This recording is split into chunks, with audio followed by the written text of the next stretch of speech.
자, 이제 방금 속보가 들어왔네요. 이거 말씀 좀 드려야 될 것 같은데. 맨날 속보가 들어옵니까? 네, 저희가 살아있는 방송 라이브이기 때문에 속보가 들어와서 바로바로 여쭤봅니다. 제가. 뭡니까? 그래서 윤석열 대통령과 이재명 대표가 통화를 했다고 하네요. 빠른 시간 내에 만날 자리 만들자 이렇게 속보 한 줄짜리 속보가 떴는데 네. 통화를 했습니다. 자, 어떻습니까? 이재명 대표가 선출이 되고 뭐 윤석열 대통령에서 영수회담도 제의했었고, 자, 민생을 위해서는 협조 열심히 팔 걷어붙이고 열심히 하겠다. 다만 민주주의 뭐 후퇴나 민생이 파괴되는 것은 우리가 단호히 맞서겠다. 이런 취지의 얘기를 했었는데, 자, 어떻게 평가하십니까? 이재명 이제 대표 예. 대표는 이제 통합의 길을 열심히 가야 됩니다. 이재명의 이미지 하면은 진보, 네. 그 다음에 어떤 투쟁, 뭐 정의, 뭐 그런 이미지지 않습니까? 뭐 네. 도리를 보면 참지 못하고 뭐 그런 이미지지 않습니까? 근데 이런 이미지만 가지고는 중도 확장력이 약하죠. 중도는 통합을 선호하거든요. 통합 리더십을 선호하거든요. 그래서 아직까지도 중도 쪽에서 하는 이야기가 이낙연 후보 되었으면은 민주당이 이겼을 것이라는 이야기를 중도층 사람들한테 많이 듣거든요. 근데 선거라는 거는 국회의원 선거도 그렇고 네. 동네 선거부터 대통령 선거까지 중도를 먹는 싸움이거든요. 보수 3분의 1, 진보 3분의 1, 그 중간에 중도가 있지 않습니까? 네. 중도가 있다 없다는데 있어요. 보수도 아니고 진보도 아닌 사람들은 가운데 있는 것이죠. 그렇겠네요. 이 중도에 마음을 넣는 사람이 선거를 이기는 것이거든요. 그래서 네. 이제 앞으로 이재명 대표의 키워드는 통합. 이 두 글자로 가야 된다. 저는 그렇게 생각하고요. 그런 면에서 어제 당내 통합을 위해서 문재인 대통령님을 만났잖아요. 그렇습니다. 그래서 친명과 친문은 하나다. 네. 뭐 그런 이제 메시지를 우리 당원들에게 주었지 않습니까? 그런 면에서 굉장히 당내에 이제 아주 그레이트한 아주 그 통합 행보였죠. 그다음에 윤석열 대통령을 향해서는 네. 영수회담 하자. 그렇습니다. 그런 아젠다를 던지지 않습니까? 이거 역시도 어떤 국민 통합의 차원에서 통합적인 아젠다를 잘 던졌다고 봅니다. 아쉬운 거는 예. 윤석열 대통령이 정치를 좀 아는 분이었으면은 내일 당장 만나자. 오히려 더 세게 이걸 잡았을 거예요. 그렇네요. 그런데 실질적으로 어제 거부 의사를 밝힌 거 안 아니겠습니까? 네. 손해 본 거예요. 그런데 안 할래 안 할 수가 없을 겁니다. 왜냐하면은 다수 야당의 협조 없이 뭐를 할 수가 있겠습니까? 그렇죠. 예. 그렇기 때문에 저는 제가 볼 때 추석 전에 추석 밥상에 국민들에게 추석 선물로 여야 영수회담이 올려지게 될 것이다. 네. 지금 오늘 전화 통화를 한 게 그래도 좋은 시그널입니다. 그리고 추석 전에는 추석 선물을 네. 윤석열 대통령과 이재명 대표가 국민들에게 주지 않을까. 두 분 모두에게 좋은 거 아닙니까? 네. 정치는 서로 상생하면서 선의 경쟁하면서 승부를 하고 예. 그 승부에 승복하는 것이 결과에 승복하는 것이 그것이 정치고 민주주의 선거제도 아니겠습니까? 네. 그래서 이제 만나서 얘기를 나눠서 민생을 위한 여야가 좀 맞대는 모습을 보여주길 바란다 이런 말씀이신데, 자, 근데 아까 뭐 모두의 우리가 뭐 정치 보복 얘기도 했지만은 지금 일련의 상황을 보면 이재명 대표를 향한 이런 정치 보복성 수사 이건 계속되지 않겠느냐 이런 우려가 크거든요. 우리가 이제 찬바람이 불기 시작하면은 네. 선선해지기 시작하면은 이제 본격적인 사정 정국에 돌입할 것이다 그런 예상을 했지 않습니까? 오늘부터 추워진 것 같더라고요. 시작되는 건가요? 사실은 저는 그렇게 생각합니다. 어제 안민석을 경찰이 기소 의견으로 송치한 게 네.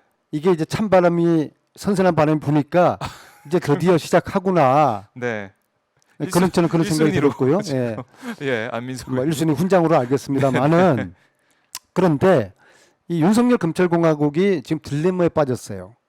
왜냐하면 이재명 당대표가 국가 최종 목적인데 네. 목표인데 타겟인데 80% 가까운 압도적인 지지를 얻었지 않습니까? 그렇죠. 이런 투표에서 80%라는 거는요. 네. 사실은 거의 뭐 전부 다 알아보면 어. 됩니다. 어. 뭐 당신만 그런가? 국민 일반 여론조사는 더 나왔어요. 더 나오더라고요. 80% 이상 더 나왔어요. 음. 이러한 야당 대표를 네. 건드리는 거는 간이 배밖에 나오지 않은 정권 아니고서는 그런 짓을 하기 어려울 겁니다. 아. 근데 또 내부에서는 이재명 대표도 상관없다. 네. 기소해야 된다. 심지어 구속해야 된다. 음. 그런 이야기까지도 지금 나오고 있는 그런 실정이거든요. 그래서 그 여권 내부에 네. 항상 이런 상황에서는 매파와 비둘기파가 있습니다. 이재명 대표 손봐야 된다. 네. 기소해야 된다. 아하. 뭐 법과 원칙 따라서 구속까지도 해야 된다. 예. 그런 매파와 야 이건 야당 대표를 이렇게 건드리면은 국민들이 가만히 있겠느냐? 응? 이거 우리가 정치 보복으로 오해받지 않냐? 네. 이거 좀 살살하자. 아하. 그런 비둘기파 사이에 이제 싸움이 붙게 될 겁니다. 네. 그 이 밀당 이 싸움에서 누가 이기냐 그건 뭐 중요할 것 같은데 그래도 아무래도 대통령의 의지와 판단이 중요하겠죠. 그렇겠죠. 예, 그래서 추석 전에 영수회담이 이루어져서 네. 윤석열 대통령도 이재명 대표를 인정하고 싶지 않겠지만 이제 어쩝니까? 야당 대표가 됐으니. 이 민심의 뜻을 이 압도적으로 당선된 이재명 야당 대표가 네. 이 당선되게 된 이 압도적인 민심을 대통령이 받아들여야죠. 인정을 해야죠. 인정을 해야 된다. 예, 그리고 영수회담을 해야죠. 음. 그리고 이후에 정치 보복하지 그런 거 없다. 네. 그런 선언을 해줘야 되는 것이죠. 그래서 여야가 함께 네. 혁신 경쟁하고 정치가 완전 썩었지 않습니까? 음. 동네 강아지도 국현 지나가면은 짖으면서 욕합니다. 네? 가장 불신받는 집단. 예. 예? 그다음 혁신 경쟁을 여야가 해야 되는 것이고요. 정치 개혁 해야 되는 것이고 두 번째 민생 경쟁을 해야 됩니다. 국민들 먹고 사는 이 문제 있잖아요. 네. 아마 조만간 이제 미국에서 빅스텝이 아니라 금리 0.75% 올리는 자이언트 스텝을 네. 발표할 것 같아요. 그러면은 환율 오르고요. 환율 오르면 우리나라 중소기업들 그러니까요. 버텨낼 수 있는 중소기업들 별로 없습니다. 특히 수출하는 중소기업들은요. 네. 대기업도 마찬가지겠지만요. 음. 이 경제에 어마어마한 위기가 다가오고 있는데 예. 그러면 국민들이 먹고 살기 힘들어가지고 아우성치는 경제 어떤 파탄 위기의 시간이 오고 있는데 네. 여야가 서로가 힘을 합쳐가지고 민생을 보살펴야 되는 위기를 것이죠. 극복해야 되는데 네. 국민을 통합하고. 네, 그렇죠. 네, 네. 아, 그러니까 지금도 보니까 환율이 1,349원. 어제 1,350원 넘었는데 조금 내려갔지만 계속 높아요. 네. 그리고 말씀하신 것처럼 파월 의장이 자이언트 스텝이 발표되면은 네. 우리나라 경제가 휘청거릴 겁니다. 이제. 그러니까요. 우리가 3번 빅스텝 연속 0.5% 금리 인상하는 거에도 우리가 아주 힘들었지 않습니까? 네. 근데 0.75% 네. 자이언트 스텝까지 가게 되면은 뭐 금리, 환율 네. 우리가 감당하기 어려울 겁니다. 그러니까 정말 폭풍이 지금 몰아치고 있는데 여야가 지금 이렇게 싸워서 되겠습니까? 여야도 지금은 문제고 국가 간의 전쟁도 원수 간의 전쟁도 그죠? 네. 어떤 위기가 오면은 재앙이 닥치면은 휴전도 하는 그거든요. 국공 합작도 네. 있었죠. 그럼요. 중국에서. 지금은 정말 올 연말까지 아. 여야 정쟁하지 말자, 휴전하자. 그래서 민생을 보살피는 네. 이 일에 여야가 몰입해야 됩니다. 그러니까요. 여야 특히 이제 윤석열 대통령과 이재명 대표가 빨리 만나가지고 오늘 빨리 만나자고 했으니까 통화해서 네. 어떤 메시지가 나올지 좀 봐야 될 것 같고. 추석 선물로 여야 추석 선물로. 영수회담이 네. 실현된다. 여기에 제가 500원 걸겠습니다. 500원 걸겠습니다. 알겠습니다. 보도록 하고.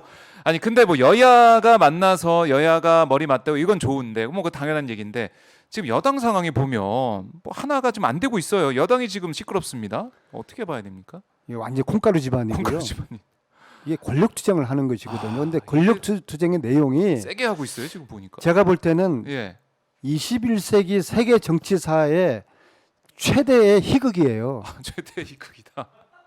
비극도 아니고 희극이다. 이준석 대표를 몰아내려고 비상 상황을 만들었는데 만들었어요. 이 비상 상황을 법원에서 야, 니들 비상 상황 아니야. 그렇게 이준석 쫓아낸 거 잘못한 거예요. 네네. 또 법원이 또 개입해가지고 이 저 판단을 내렸지 않습니까? 그렇죠. 예. 또 이준석 대표는 밖에서 계속 짱돌 던지고, 음. 근데 이준석 대표 입장에서 보면은 어떻게 하면 끝까지 남는 장사를 할 거냐, 남는 장사. 여기에 대한 관심이 큰 것 같아요. 자신의 정치 인생을 계속 무슨 이어갈 수 말이냐면은 있는, 네. 보통 그렇거든요. 센 놈하고 싸워야지 아. 크게 되는 겁니다. 지든 이기든. 예.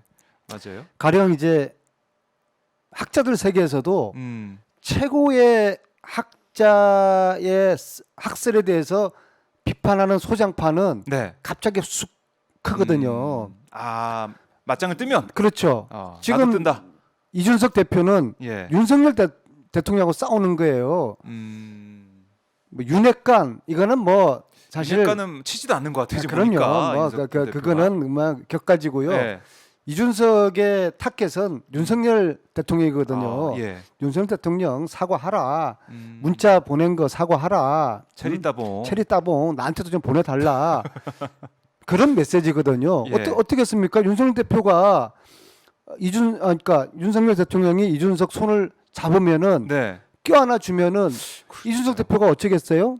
뭐 거기서 그냥 또, 마지못해 예. 눈물 한 방울 흘리면서 앞으로 당과 국가를 위해서 윤석열 정부의 성공을 위해서 그렇게 나오겠죠. 헌신하겠습니다. 네. 그럴 거 아닙니까? 그거를 지금 바라고 기대하고서 아. 이 밖에서 윤석열 대통령을 향해서 이 땅투를 막 던져대는 것이거든요.